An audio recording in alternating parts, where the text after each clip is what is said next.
அஸ்ஸலாமு வரஹ்மத்துல்லாஹி வபரகாத்துஹு. வலைக்கும் சலாம் வரஹ்மத்துல்லாஹி வபரகாத்துஹு. எப்படி இருக்கீங்க மேம்? அல்ஹம்துலில்லாஹ். நேற்று ஒரு வீடியோ கவனிச்சிங்களா? என்ன விஷயம், என்ன பேசு பொருளாச்சு? இன்னிசை நிகழ்ச்சின்னு சொல்லிட்டு ஒரு சிஸ்டர் வந்து உங்களோட பாட்டு பாடி போட்டிருக்காங்க. அதுல வந்து பேக் ட்ராப்ல வந்து உங்களுடைய பேனர் இருக்கு. ஒரு சைடு அவங்களும் ஒரு சைடு நீங்களும் இருக்கீங்க. எல்லாரும் மேம் இதுக்கு ஒத்துழைச்சிட்டாங்களா, மேம் இந்த மாதிரிலாம் பண்றாங்களா, நம்ம அதுல வந்து இசை வந்து ஹலாலா ஹராமா கேட்கலாமா அப்படின்னு ஏகப்பட்ட கேள்விகள். நானும் இதை வந்து பார்த்தேன். நம்மளை ஒரு நிகழ்ச்சிக்கு கூப்பிட்டுருந்தாங்க, பள்ளிவாசல் நிகழ்வு அப்படின்னு கூப்பிட்டுருந்தாங்க. இப்போ பள்ளிவாசல் சார்ந்த எந்த நிகழ்வுக்கும் அலங்காரத்தை வெளியில் காட்டாதீர்கள் அப்படிங்கிற கான்செப்டில் தான் இப்போ நம்ம பரப்புரையே தீவிரமாக கொண்டு போயிட்டு இருக்கோம். கிட்டத்தட்ட 45 நாள் தொடர் பரப்புரையை நம்ம செஞ்சோம். 1.5 லட்சம் பெண்களை சந்தித்தோம், நோட்டீஸுகளை கொடுத்தோம். இன்னமும் அந்த பரப்புரையை தொடர்ந்து கொண்டிருக்கிறோம். அடுத்த டாபிக் எடுக்கிறதுக்கு முன்னாடி அலங்காரத்தை வெளியில் காட்டாதீர்கள்ன்றதான் இந்த ஆண்டோட கான்செப்டாக போயிட்டுருக்கு. அப்படியே அலங்காரத்தை வெளியில் காட்டாதீர்கள்ன்ற நோட்டீஸை எடுத்துக்கிட்டு தான் அந்த கூட்டத்துக்கே நம்ம போகிறோம். போயிட்டு பார்க்குறேன், ஸ்டேஜ் பேக்ட்ராப்பில் பின்னாடி என்னோட ஃபோட்டோ போட்டிருக்காங்க. ஃபோட்டோவே போட தேவையில்லை, ஃபோட்டோ போட்டிருக்காங்க. இந்த பக்கம் இன்னொரு பெண்ணுடைய ஃபோட்டோ போட்டிருக்காங்க. இன்னிசை, இஸ்லாமிய இன்னிசை நிகழ்ச்சி அப்படின்னு. எனக்கு ஒன்றும் புரியலை. அப்போது உங்களுக்கு வந்து எப்போமோ நாங்கள் நோட்டீஸ் அனுப்பினோமே, அதில் இஸ்லாமிய இன்னிசை நிகழ்ச்சின்னு இருந்துச்சு, நீங்கள் பார்க்கலையா அப்படிங்கிற கேள்வி வந்தது. என்னுடைய கவனத்துக்கு இது வரல அப்படின்னு நான் சொன்னேன். பிறகு அவங்களோட ஃபோட்டோவை மறைங்கன்னு சொல்லிட்டு, இந்த ஃபோட்டோவை மறைக்க சொல்லிட்டு, பிறகு என்னோட பேசுபொருளாகவே அந்த டாப்பிக்கில் தான் நான் பேசினேன். இனி இப்படி செய்யாதீங்கன்னு சொல்லிட்டு தான் வரேன். வரும்போதே கொஞ்சம் பிரச்சனையாச்சு, ஒரு வழியாக வந்துட்டோம். அங்கே அடிதடியாச்சுன்னு கேள்விப்பட்டோம். சமூகத்தினுடைய சீர்திருத்தம் அப்படிங்கிறது ரொம்ப கஷ்டமான முறையில் இருக்கு இன்னைக்கு.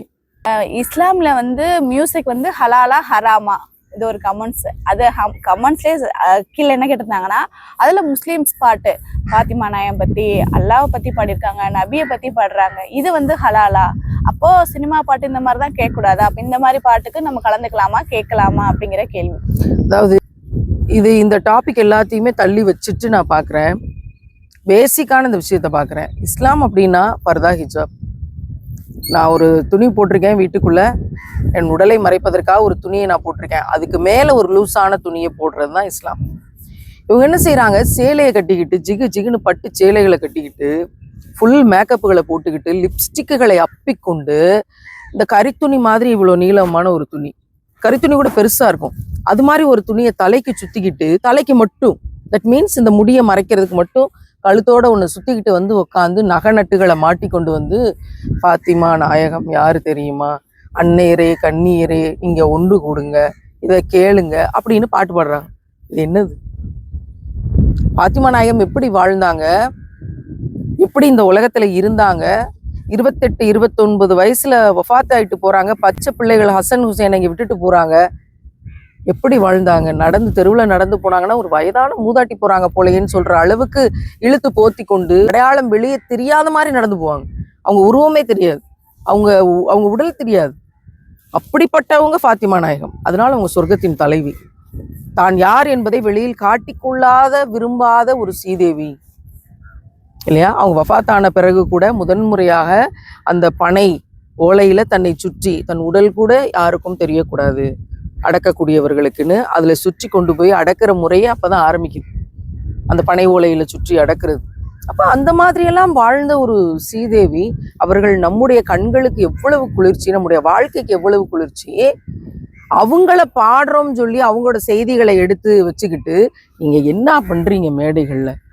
எனக்கு அவ்வளவு கடினமாக மனசு வருத்தமாகுது. இது எப்படி அனுமதிக்கிற கூடிய ஒன்று இஸ்லாத்துல? நீங்க பாட்டு பாடுறது, மேடைக்கு வந்து பாட்டு பாடுறது, இசையை சுற்றிலும் ஆண்கள் உட்காந்து ஹார்மோனியம் வாசிக்கிறது, தபேலா வாசிக்கிறது, கம்பி கருவிகளை இசைக்கிறது, இதெல்லாம் தள்ளி வச்சுட்டு நான் இந்த பாயிண்ட் ஆஃப் வியூவில் எடுக்கிறேன். புர்கான்ற பேரில் போட்டுட்டு வர்றது. இன்னைக்கு ஒரு கூட்டம் வந்திருக்குல்ல, புர்கா வந்து விளம்பரம், டிசைனர் ஃபர்தா, கை ஃபுல்லாக இவ்வளோ ஸ்டோன் வைக்கிறது, அப்புறம் மக்கனால ஸ்டோன் வைக்கிறது, இதில் இவ்வளோ ஸ்டோன் இருக்குது, இவ்வளோ கிராண்டாக இருக்குது, பார்ட்டி வியர் புர்கா போடுங்கன்னு ஒரு இப்ளீஸ் கூட்டம் வந்திருக்குல்ல இஸ்லாத்துக்குள்ள. அந்த கூட்டத்தினுடைய சேர்ந்த ஒருத்தவங்க தான் இவங்களும். அழகா வந்து வீடியோக்களை போட்டுக்கிட்டு சும்மா தலைக்கு மட்டும் துணி சுத்துறது. நீங்கள் போடுற ஃபர்தா டைட்டாக இருக்குது, எது மறைக்கப்பட வேண்டுமோ அது மறைக்கப்படவில்லை. இதையெல்லாம் இன்னைக்கு உடைச்சு பேச வேண்டிய தலையெழுத்துல சமூகம் இருக்குது. இதை பார்த்துக்கிட்டு இன்னும் 4 பிள்ளைகள் இது மாதிரி பாட்டு பாடலாம். ஒரு குட்டி பாப்பா வந்து பாட்டு பாடுறா, நீங்க பாத்தீங்களா இந்த வீடியோவை? என்ன பாத்தீங்க? அந்த குழந்தைக்கு அப்படியே சுத்தி பணம் கொடுக்குறாங்க. இவங்க மைக்க பிடிக்கிறாங்க. இந்த குட்டி பாப்பா பாட்டு பாடுறா. உடனே ஒருத்தர் வந்து தலையை சுத்தி பணத்தை 100 ரூபா நோட்டை வந்து போட்டு போறாரு. அப்ப இந்த பிள்ளைகள் நாளைக்கு என்ன செய்வார்கள்? வளர்ந்து வந்து இவங்கள மாதிரியே வந்து சேலையை கட்டிக்கிட்டு ஜிகு ஜிகு நகை நட்டிகளை மாட்டி லிப்ஸ்டிக்குகளை போட்டு மேக்கப்புகளை அப்பி கொண்டு வந்து இங்க அதானே துபாய் வந்து தமிழ்நாட்டுக்கு வந்துருச்சு தெரியுமா அப்படின்னு ஏதோ ஒரு நகைக்கடைக்கு வந்து அட்வர்டைஸ்மெண்ட் பண்ணிக்கிட்டு இதுக்கு தானா பிறந்திருக்கோம்? இஸ்லாமிய பெண்களுடைய செயல்முறை இதுதானா? நகைக்கடை அட்வர்டைஸ்மெண்ட்டு, ஃபர்தா கடை அட்வர்டைஸ்மெண்ட்டு, ஜிகு ஜிகு ஃபர்தா, டிசைனர் மக்கனா அட்வர்டைஸ்மெண்ட்டு, நெயில் பாலிஷ் அட்வர்டைஸ்மெண்ட்டு. நீங்கள்லாம் என்ன மேக்கப் பொம்மைகளா அட்வர்டைஸ்மெண்ட் பண்ணிக்கிட்டு? இதுக்கு தானா? இது எல்லாமே எதுக்காகனா காசுக்காக. காசு அப்படிங்கிறது இறைவன் நாடினால் எப்புறத்திலிருந்தும் ஹலாலாக வரும். இது அத்தனையும் ஹராம். இந்த டீமை சேர்ந்து கொண்டுதான் இந்த வேலைகளை இவங்க செஞ்சுக்கிட்டு இருக்காங்க. இதையெல்லாம் ஆதரிச்சு சமூகம் இவங்களையெல்லாம் கூப்பிட்டு நாங்க மேடையில நிகழ்ச்சி நடத்துறோம், இஸ்லாமிய இன்னிசை நிகழ்ச்சி, இஸ்லாமியன்னு போட்டுட்டு அது ஹலால் ஆயிருமா? இதெல்லாம் ஹலால் ஆயிருமா? யாராவது கருத்து சொல்லட்டுமே, இது சரிதாங்க, அதெல்லாம் சேலை கட்டிட்டு வரலாம், அதெல்லாம் மேக்கப் பண்ணிட்டு வரலாம், அதெல்லாம் லிப்ஸ்டிக் போட்டு வரலாம், அதெல்லாம் நகை நட்டுகளை மாட்டி கொண்டு வரலாம். இங்க இது வரைக்கும் தான் கை போட்டிருக்கிறாங்க, ஜிகு ஜிகுன்னு ஸ்டோன் ஒர்க் பண்ணி. மிச்சம் பூரா கையே தெரியுது, கையெல்லாம் தெரியலாங்க, அதெல்லாம் ஒன்றும் பிரச்சனை இல்லைங்க. யாராவது ஒருத்தர் வந்து சொல்லட்டுமே, அவங்க எந்த கொள்கையா இருக்கட்டும், எந்த ஜமாத்தா இருக்கட்டும், என்ன ஃபாலோவர்ஸா இருக்கட்டும், வந்து இதெல்லாம் சரிதாங்க, அதெல்லாம் அலோடு தாங்க, நீங்க என்னங்க இப்படி பேசுறீங்க, சொல்லட்டுமே, நியாயப்படுத்தட்டுமே. எல்லாம் பார்க்கும்போது ரொம்ப வேதனையா இருக்கு. அது என்னன்னா, என்னையோட படத்தையும் ஒரு பக்கம் போட்டு அவங்களோட படத்தையும் ஒரு பக்கம் போட்டு இந்த வேலையை செய்யறாங்கன்னா, அப்ப வந்து பாத்திமா சபரிமாலா யார், அவர்கள் என்ன வேலை செய்கிறார்கள், எதை பிரச்சாரம் செய்து கொண்டிருக்கிறார்கள், பெண்கள் பாதுகாப்புக்காகவும் பெண் விடுதலைக்காகவும் எதை செய்கிறாங்க, அலங்காரத்தை வெளியில் காட்டாதீர்கள், இன்ஃப்ளூயன்சர்ஸோட இன்ஃப்ளூயன்ஸ்ல போய் சிக்கி சீரழியாதீங்கன்ற பிரச்சாரத்தை ஒரு போராக முன்னெடுத்து கொண்டு, இது எப்படி இருக்குன்னு பாத்தீங்களா? நம்ம இதை வந்து ஒரு போராக முன்னெடுத்து எவ்வளவோ கொலை மிரட்டல்கள் வந்திருக்கு இது வரைக்கும் நம்மளுக்கு. நீங்க எங்க ஊருக்கு வந்து எங்களை பத்தி பேசிட்டு போயிருங்க, நீங்க எப்படி ஊருக்கு திரும்புறீங்கன்னு பார்ப்போம். நான் கலவரம் பண்ணுவேன்னு மெசேஜ் பண்ணி நேரடியாக கூப்பிட்டே எங்களை மிரட்டுறாங்க ஃபோன்ல. அப்படியெல்லாம் நடந்திருக்குது. இதெல்லாம் நாங்க கடந்து வந்துகிட்டு இருக்கோம். அவக்கள் சொல்லல, ரசூலுல்லாஹ்வுக்கு வராத மிரட்டலா, கொலை மிரட்டலா அப்படின்னு கடந்து போய்கிட்டு இருக்கோம். நம்மளையே கூப்பிட்டு நமக்கு சரிக்கா வந்து ஒரு படத்தையும் போட்டு அந்த இதுல வந்து நடத்துற முடியுது அப்படின்னா, சமூகம் எங்க போய்கிட்டு இருக்கு, இஸ்லாம்ங்கிறது எங்க இருக்கு, உள்ளங்கள்ல இஸ்லாத்தினுடைய வெளிச்சம் எங்க இருக்குன்ற மிகப்பெரிய கேள்விக்குறி இன்னைக்கு சமூகத்துல இருக்கு. ஒரு பொண்ணு வாட்ஸ்அப், நான் வந்து 4th இயர் படிக்கிறேன் காலேஜில், நான் ஃபுல் டைம் புர்காவோட தான் இருப்பேன். இப்போ இவங்கெல்லாம் வந்து நிறைய பேர் இப்போ வந்து சும்மா ஷால் மட்டும் தானே போட்டுட்டு இருக்காங்க. இந்த 4 வருஷம் நான் புர்காவோட தான் இருக்கிறேன், நான் இப்போ வந்து ஷால் போட்டுட்டு என்னோட வேலையை கண்டினியூ பண்ணலாமா அப்படிங்கிற மாதிரி கேள்வியெல்லாம் வருது. இப்போ இஸ்லாம்னா இப்போ நாங்கள்லாம் பேசுறதும், எங்களை போல பல பேர் ஹலாலாக பிரச்சாரம் பண்றதும் என்ன, உயிருக்கு உயிராக இந்த ஃபர்தா ஹிஜாபை நேசிக்கிறோம் நாங்க. இது எங்களுக்கு அவசம், இது எங்களுக்கு பாதுகாப்பு, இது எங்களுக்கு ஒரு உண்மையான சுதந்திரம். இதுதான் அப்படி நாங்க நினைச்சு கொண்டு இஸ்லாத்தை அடைந்தவர்கள் பல பேர் வந்து இன்னைக்கு ஹலாலான முறையில பல வேலைகள் செய்யறாங்க. ஆனா இதெல்லாம் ரீச் ஆகாது. எது மில்லியன் வியூஸ் போகும்? நம்ம போடுற வீடியோஸும் நம்மளோட பிரச்சாரங்களும் 1000 பேர் பார்ப்பாங்க, 10,000 பேர் பார்ப்பாங்க. அவங்க போடுறது மில்லியன் கணக்கான வியூஸ் போகுது. டான்ஸ் ஆடுறாங்க, பாட்டு பாடுறாங்க, நகைக்கடைக்கு விளம்பரம் பண்றாங்க, கூத்து கட்டுறாங்க, எல்லா விதமான காட்சி பொருள் ஆகக்கூடிய ஈர்க்கக்கூடிய வேலை செய்யும் போது பேனு பார்க்கக்கூடிய கூட்டம் இன்னைக்கு அதிகம். அவங்களோட வியூஸ் மில்லியன் வியூஸ் போகுது, எல்லா சமூகத்தின் மக்களுடைய பார்வைக்கும் போகுது. அப்போ அவங்களாம் பார்த்துட்டு, ஏன் அவ தலையில மட்டும் தானே துணி போட்டு வந்திருக்கா, ஃபர்தா இல்லாம தானே வந்திருக்கா, ஒன்னால அதை செய்ய முடியாதா, நீயே காலேஜுக்கு ஃபர்தா போட்டு வர்ற? அதாவது அது எப்படி சொல்றாங்கன்னா, அவங்க வந்து இந்த ஸ்டேஜ்ல எப்படி தைரியமா இவ்வளவு இடத்துக்கு வந்து இவ்வளவு பேர் முன்னாடி தைரியமா இருந்து வர்றாங்கன்னா, அதுக்கு அதை ஒரு முன்னேற்றமா பாக்குறாங்களே தவிர்த்து, ஓகே நம்ம புர்கா போடாம வந்திருக்கோம் அப்படிங்கிற மாதிரி பார்க்கல. எவ்வளவு தைரியமா பாருங்க அவங்க சேலை கட்டிட்டு வந்து பாடுறாங்க பாத்தீங்களா? அதாவது அவங்க எவ்வளவு அச்சீவ் பண்ணிருக்காங்க பாரு, இந்த இடத்துக்கு வந்து அவங்க எவ்வளவு கஷ்டப்பட்டு இருப்பாங்க பாரு அப்படிங்கிற மாதிரி ஒரு அச்சீவ்மெண்ட் மாதிரி பார்த்து அதுல உட்கார வைக்கும் போது, அடுத்த ஜென்ரேஷன் வரும்போது ஓகே இவங்க இவ்வளவு சாதிச்சிருக்காங்கப்பா, நம்மளும் இவங்கள மாதிரி பின்னாடி வரோம்னா அவங்கள அப்படியே ஃபாலோ பண்ணிட்டே வராங்க. அதாவது இன்னைக்கு இருக்க யங் ஜென்ரேஷன் இதெல்லாம் பார்த்துதான் அட்ராக்ட் ஆகி, அடடா எப்படி சாதிச்சிருக்காங்க, மேடையில வந்து பாட்டு போடுறாங்க, மேடையில சேலை கட்டிட்டு வர்றாங்க, எவ்வளவு தைரியமா வர்றாங்க, எவ்வளவு விமர்சனங்கள் வரும், அதெல்லாம் தாண்டி எப்படி வர்றாங்க. இங்க பாருங்க, இவங்க வந்து பியூட்டிஷியனா இருந்து போய் மேக்கப் போட்டு அதை வந்து வீடியோ விளாக்ஸ் போட்டு அவார்டு வாங்குறாங்க பாரு. அடாடாடாடா, எவ்வளவு தைரியமா பெண்கள், இஸ்லாமிய பெண்கள் சாதிக்கிறாங்க. இந்த சாதனைக்கு நான் வைத்திருக்கக்கூடிய பெயர் குப்பை தொட்டி சாதனை. குப்பை தொட்டி என்ன செய்யும்? கழிவுகள் எல்லாத்தையும் எடுத்து தன் பக்கம் வச்சுக்கும், அப்படிதானே? கழிவுகள் எல்லாத்தையும் எடுத்து தனக்குள்ள போட்டு வச்சுக்கும். போட்டு வச்சுக்கிட்டு அதுக்குடைய அடையாளம் குப்பை தொட்டி. இதே மாதிரிதான் சமூகத்தினுடைய கழிவுகள்லாம் எதுவோ அதையெல்லாம் எடுத்து வச்சுக்கிட்டு, இஸ்லாம் எதை கழிவுன்னு சொல்லிச்சோ, கேவலம்னு சொல்லிச்சோ, அதையெல்லாம் எடுத்து வச்சுக்கிட்டு காசு சம்பாதிக்கக்கூடிய ஒரு கூட்டம் சோசியல் மீடியாவை வச்சு. இப்ப இதுக்கு பேரு குப்பை தொட்டி சாதனை. நீங்கள் இந்த உலகத்துல காசுக்காக குப்பை தொட்டி சாதனை அடைய போகிறீர்களா, இல்லைன்னா அல்லாஹ் சந்தோஷப்படக்கூடிய மறுமையினுடைய சாதனையை அடைய போறீங்களா? அன்றைக்கு நாளைக்கு லாஸ்ட் ஜட்மெண்ட் டேன்னு வரும்போது எல்லாரும் அல்லாஹ்க்கு முன்னாடி நிப்பாட்டுப்படுவாங்கல்ல. அப்ப அல்லாஹ் கேள்வி கேட்பானா இல்லையா? இப்போ உங்களுக்கான பதில் என்னவாக இருக்கும்? கையை கட்டி வாயப்பத்திடுவான். உங்களுக்கான பதில் என்னவாக இருக்கும்? நீங்க என்ன பதில் சொல்லுவீங்க? ஒண்ணுமே சொல்ல முடியாது. இதை கேட்டோம்னா நாங்களாச்சும் அல்லாவாச்சும் நீங்க எது குறுக்கல வரீங்கன்னு கேட்கக்கூடிய கூட்டம். அதையும் அன்னைக்கு பார்க்க தானே போறோம். அப்ப தகவல் வந்தும் கூட, இது ஹராம்ன்ற விஷயம் வந்தும் கூட நீங்க இப்படி செய்றீங்கன்னா, நாளைக்கு அதனுடைய தண்டனையினுடைய வீரியம் எப்படி இருக்கும்? தெரியாம பண்ணிட்டேங்கிறது வேற, தெரிஞ்சும் தப்பு பண்ணேங்கிறதுக்கு என்ன மாதிரியான தண்டனை இருக்கும்? அல்லாஹ் அதையும் சொல்லியிருக்கான் குர்ஆன்ல, இவர்களுக்கெல்லாம் என்ன தண்டனைகள் அப்படின்னு.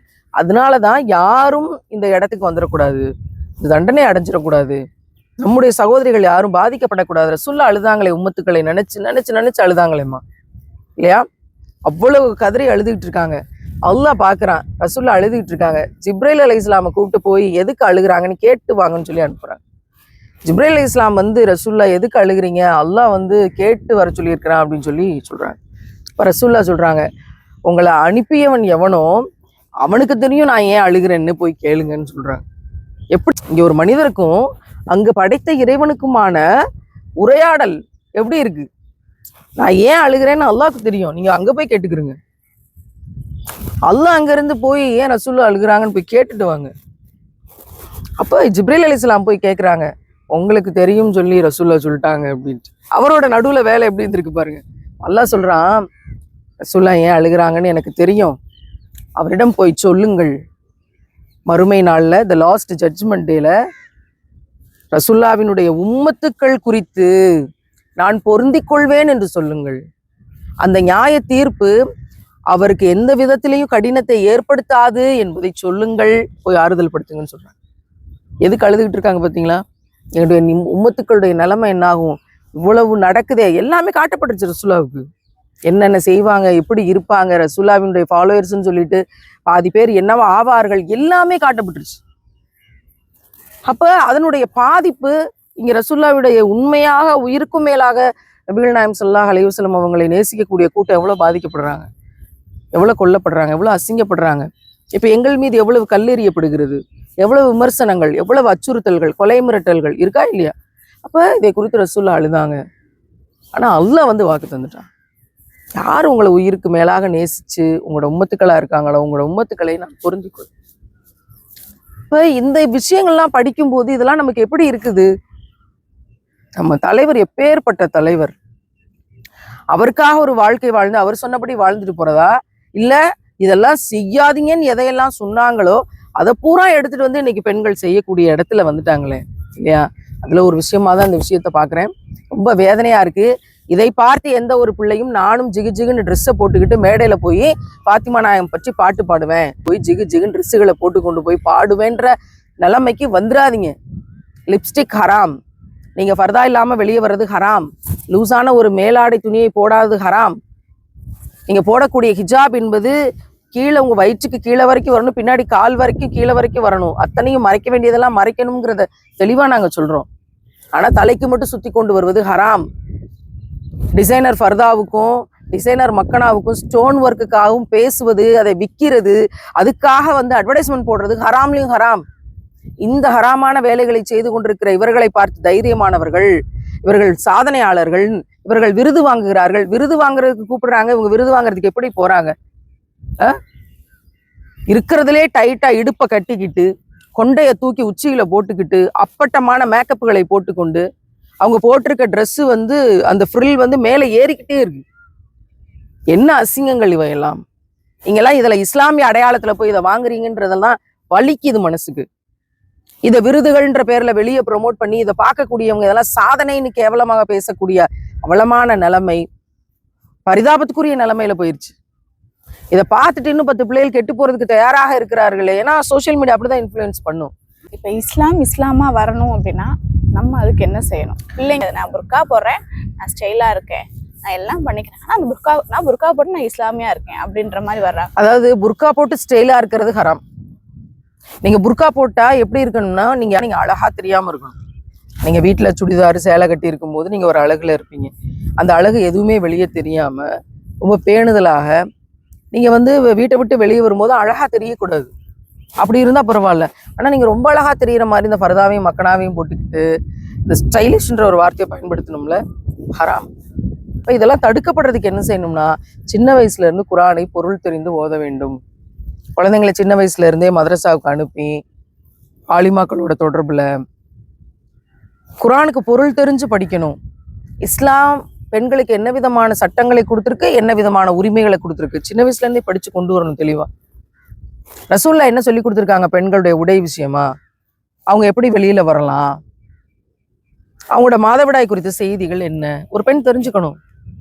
என்ன மாதிரியான ஒரு சமைக்கிற பெண் என்னென்ன மாதிரியான விஷயங்கள் தெரிஞ்சுக்கணும், ஒரு பெண்ணுடைய கல்வி சம்பந்தமா அவ என்னென்ன விஷயங்களை வந்து தெரிஞ்சுக்கணும், எதை செய்யலாம் எதை செய்யக்கூடாது, ஒரு பெண் பொருளாதாரம் சம்பாதிக்கணும், என்னென்ன விஷயம் செய்யலாம் என்னென்ன விஷயம் செய்யக்கூடாது, இதெல்லாம் புகாரில் இருக்கு.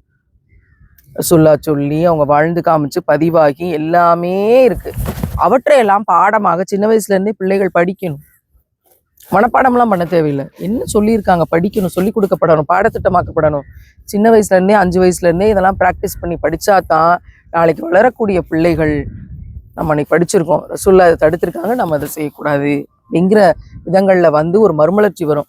இதை யாரும் படிக்கிறது இல்லை. குரான் ஓத தெரியுதா, குரான் படிக்க தெரியுதா, பொருள் தெரியுதா, மார்க்க சட்டங்கள் தெரியுதா, புகாரி தெரியுதா, இப்னு கசீர் தப்சீர் விளக்கங்கள் தெரியுதா, என்ன இவர்கள் குரான் சார்ந்து மார்க்க கல்வி சார்ந்து தெரிஞ்சு வச்சிருக்கிறாங்க, எப்படி நடப்பாங்க இல்லையா?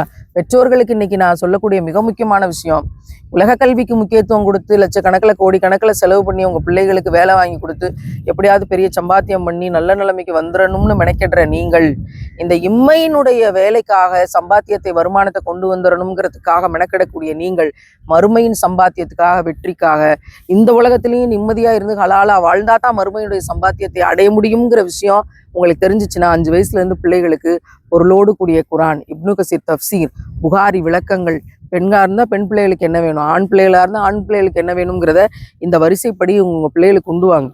எல்லாம் கொண்டு போய் குரானை மனப்பாடம் பண்றதுக்கு போடுறோம்னு போட்டுறது சின்ன வயசுல. அவன் 10 வருஷம் மனப்பாடம் பண்ணிட்டு இருக்கிறான். இந்த 10 வருஷம் இந்த விஷயங்கள்லாம் தெரிய வேண்டிய விஷயம். இதெல்லாம் தெரிஞ்ச பிறகு மனப்பாடம் பண்றதுக்கு உங்களோட காலங்களை நீங்க கொண்டு போகலாம்.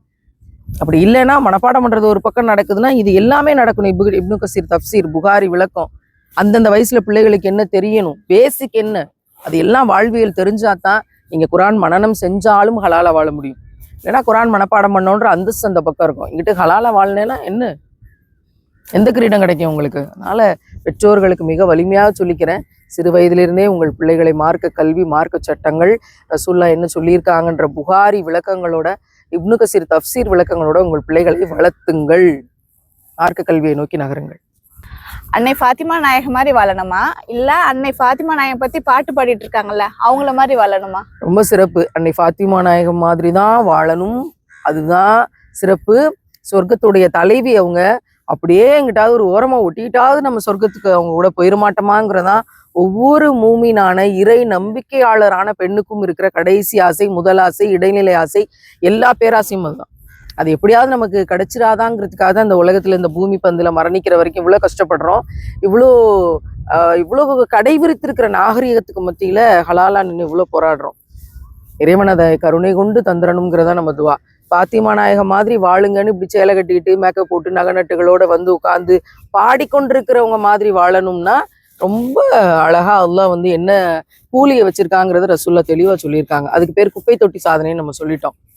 பாத்திமா நாயகம் அவர்களுடைய சாதனை, அவங்க வாழ்நாள் சாதனை, சொர்க்கத்தின் சாதனை 28 இயர்ஸ்ல. இன்னைக்கு இந்த குப்பைகளுடைய சாதனைகள் எல்லாம் குப்பை தொட்டி சாதனைகள். கரெக்டாக பொறுக்குகிற பெண்மணி சாதனையாளராக இருக்காங்க, இந்த சமூகத்தை தூய்மைப்படுத்திக்கிட்டு இருக்காங்க. ஆனா இன்னைக்கு சமூகத்துல இருக்க பல பெண்மணிகள் இந்த குப்பையாக மாறிக்கொண்டிருக்கிறார்கள்ங்கிறதுக்கு தான் அது example. That is a very negative role model. Never we will follow this. இதுதான் இந்த சமூகத்துக்கு நான் சொல்லக்கூடிய விஷயம். காணொலியில் பார்த்துட்டு இருக்க நிறைய இளம் பிள்ளைகள் பார்த்துட்டு இருப்பாங்க, அவங்களுக்கும் உங்களுடைய கடைசி கருத்தா ஏதாச்சும் சொல்லுங்க. இந்த இன்ஸ்டாகிராம், யூடியூப், ஃபேஸ்புக் இவர்களை பார்த்து கெட்டு போயிடாதீங்க. இந்த மாதிரியான ஆட்கள் வந்து பெரிய அவார்டு வாங்குறதையும் கைதற்றையும் பேர் புகழ்ங்கிற பேரில் இபிலீஸ் தனமாக ஏன்னா சுடிதாரை மாட்டிக்கிட்டு டைட்டாக இடுப்புக்கு மட்டும் ஒரு கயிறு கட்டிட்டு வர்றது, லிப்ஸ்டிக் போடுறது, இந்த ஜிகினா வச்ச இந்த மக்கனா வாங்க, இந்த ஸ்டோன் ஒர்க் வச்ச இதை வாங்க அதை வாங்குன்னு சொல்லி இவர்களெல்லாம் பேசுகிறத பார்த்து ஏமாந்து போயிடாதீங்க. இபிலீஸ்களுடைய கூட்டாளிகளாக இவர்கள் வேலை செய்கிறார். இது இஸ்லாம் கிடையாது. இதை பார்த்து நீங்கள் ஏமாந்துடாதீங்க. இது இஸ்லாம் கிடையாது. மிக தெளிவாக இஸ்லாம் தெரியணும்னா ஃபாத்திமா நாயகம் எப்படி வாழ்ந்தாங்கன்னு பாருங்க, அன்னை கதீஜா எப்படி வாழ்ந்தாங்கன்னு பாருங்க. இதுதான் இஸ்லாம். இதுதான் அடுத்த தலைமுறை பிள்ளைகளுக்கு நான் சொல்ல விரும்புகிறேன். நம்மளோட அன்னையர்கள், சொர்க்கத்து தலைவி ஃபாத்திமா நாயகம் அவர்கள், இவங்கள தான் நம்ம ஃபாலோ பண்ணி போக முடியுமே தவிர வேற யாரையும் ஃபாலோ பண்ணிடாதீங்க. ஃபாலோ பண்ணால் நஷ்டம்தான். சோசியல் மீடியாவை பார்த்து இன்ஃப்ளூயன்ஸ் ஆயிடாதீங்க. நல்ல பிள்ளைகளாக இருங்க. மார்க்கத்தை தெரிஞ்சுக்கங்க. எதை ஃபாலோ பண்ணணும் உங்களையே நீங்கள் உங்கள் அறிவுக்கே யோசிச்சாலே தெரியும் எதை ஃபாலோ பண்ணணும். காசுக்காக இதை ஃபாலோ பண்ணணுமா, மறுமைக்காக இதை ஃபாலோ பண்ணணுமான்னு கேட்டாலே உங்களுக்கே ஆன்சர் தெரிஞ்சிடும். அந்த புத்திசாலித்தனமாக இருந்து மறுமையின் வெற்றியாளர்களாக ஆகுறதுக்கு நிறையா துவா செய்கிறோம். அதுக்காக தான் பிரச்சாரம் பண்ணுறோம். அதுக்காக தான் போராடுறோம். அல்லாஹ் சமூகத்தின் பிள்ளைகளை பாதுகாத்து நேர்வழியை தருவானாகன்ற துவாக்களோட ஒவ்வொரு நாளும் அணுகிறோம். அல்ஹம்துலில்லாஹ், உங்களுடைய கோபம் புரியுது, உங்களுடைய அறச்சீற்றம் தெரிகிறது. அல்ஹம்துலில்லாஹ், அல்லாஹ் வந்து எல்லா பிள்ளைகளையும் சிறப்பாக கண்ணியமாக ஒரே நேர்வழி பாதையில் கொண்டுட்டு வருவான்னு நம்ம எல்லாரும் துவா செய்வோம். இன்ஷா அல்லாஹ். நீங்கள் துவா செய்வோம். இன்ஷா அல்லாஹ். அஸ்ஸலாமு அலைக்கும். அஸ்ஸலாம்.